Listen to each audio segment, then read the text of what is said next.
السلام علیکم دوستانو، د کرکټ په اړه څلور تازه مهم خبرونه. پریزنټر راشد خان په اړه څه ویلي دي، ویډیو تر اخره را سره وګورئ. که په دې چینل کې نوي یاست د چینل هم در سره سبسکرایب کړئ. د راشد خان لپاره تازه د خوشحالۍ خبر. د پنجاب لوبډلې مشر پریزنټر وایي چې په راتلونکي کال کې راشد خان هندوستان IPL بولۍ ته ځان وړاندې کړي، په 2 کروړه یې هم اخلمه. یاد دې وي چې په تیرو پړاوونو کې مجيب رحمان د یادې لوبډلې سره لوبېدی. سږکال دوی مجيب رحمان ته جواب ورکړ.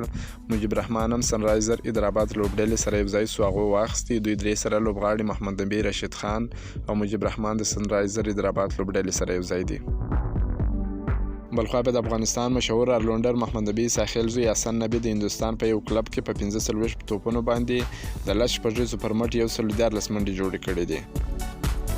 د افغانستان کرکټ بورډ راتلونکي جمعې ته د حمل میاشتې په 20 نیټه چې د اپریل میاشتې له 9 نیټې سره برابره ده، په خوست ولایت کې د کمال خان بند د پراختیا پالونکي او د غني بابا د اوبو ساتونکي لوبډلې ترمنځ یوه شانداره شلوریزه لوبه ترسره کیږي.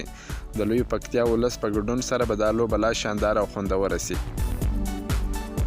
د کابل نړیوال لوبغالي د نندارچیانو په تمه ټاکل شوې ده. د خوست ولایت بي او د کابل لوبډلو ترمنځ سبا سهار په 9 بجو د کابل په نړیوال لوبغالي کې د وزیر محمد اکبر خان د لومړۍ درجې ولایتي ورځنیو سیالیو په پایلو به ترسره سي. میاشتې وادوال او د کرکټ مینوال کولی سي په وړیا ډول یاد لوبغالي ته راسي او له یادې په زړه پورې لوبې خوند واخلي.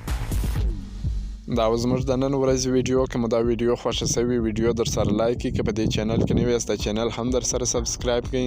د نور تازه معلوماتو لپاره هم زموږ سره اوسئ. تر بیا د الله په امان.